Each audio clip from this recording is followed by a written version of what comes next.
Whether it's maintaining roads or reconstructing them, it's no secret that the business of roads costs lots of money. Joining me today is County Executive Mark Hackel.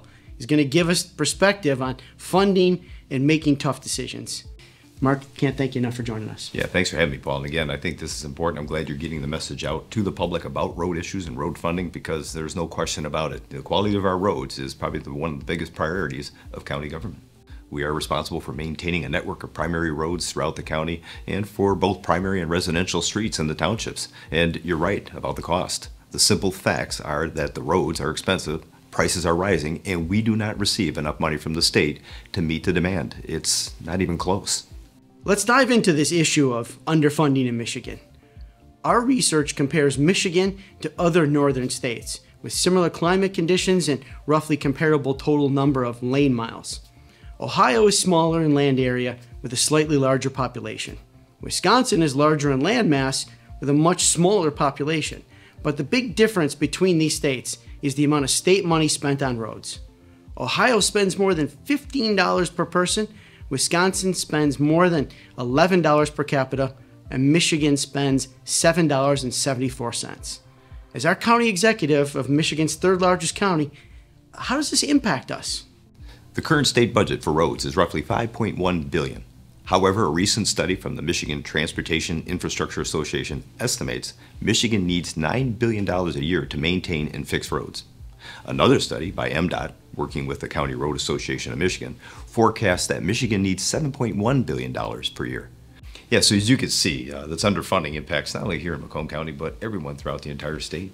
Okay, so depending upon which study we're looking at, the state is underfunding roads by anywhere from $2 to $4 billion a year.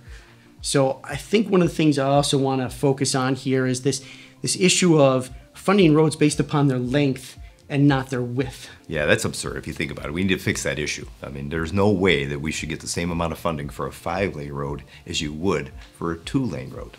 That needs to be fixed. We're talking to our legislators about that, and we can use everyone to help us sound the alarm. Underfunding roads and diverting dollars to rural communities profoundly impacts our ability to maintain a network of quality roads here in Macomb County. You've mentioned that the cost of fixing roads is on the rise. We previously asked the County Department of Roads to give us a sense of how much it costs to repair and build roads. These are big figures. Mark, can you take us through them? By way of example, last year we received $77 million from the state of Michigan for road funding. And if you're looking at rehabilitation of a road or resurfacing, it's about $2.5 million per mile. And if you're thinking about trying to figure out how to do full reconstruction for a full mile, that's about $3.5 million. And now if you want to turn a 2-lane road into a 5-lane road, that's $9 million per mile. Boy, that's a lot of money. But if you think about it, we've estimated the actual funding need right now here in Macomb County is $2.4 billion throughout the entire county.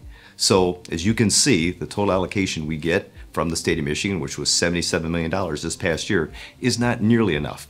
But we continue to try to figure out how do we stretch those dollars evenly, fairly, as best we can to hit the roads that are most impactful here in Macomb County.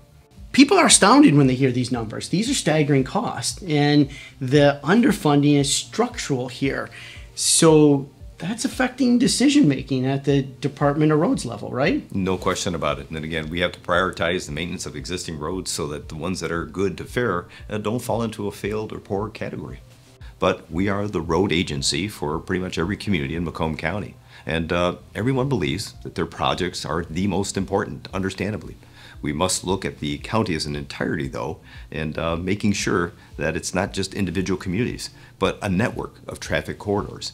We study road conditions, traffic congestion, crash and safety data. We look at the places where people live and their commute to work. And we have to make those tough decisions on where to apply the limited resources. But we work with the communities in doing that. Mark, can't thank you enough for your insight on this issue and the fact that helping us convey that this is a structural funding issue and it's forcing you to have to make some very difficult decisions at the county level. So part of our message to the public is we need legislators to fix Public Act 51. And we want to get the word out to them so that they can engage on this issue as well. But give us your thoughts and And any additional points you want to make? Yeah, people don't understand it, but reality is just what you said. It's a funding issue, and we are underfunded. And I often hear people talking about fixing the roads, and there's no question about it. There isn't a local DPW, a county road department, or even MDOT that can't fix a road or a bridge. We can fix each and every one of them. It's about fixing the funding. So as soon as we start fixing Act 51, prioritize the funding to areas where it's needed, I think you're going to see a real advancement of the roadway systems here in Southeast Michigan and even throughout Clinton Township. Visit our About Roads page on clintontownship.com, where you can find more informative videos and how to contact your state legislator with our easy-to-use fillable form. Let's make our voices heard and establish quality roads here in Clinton Township.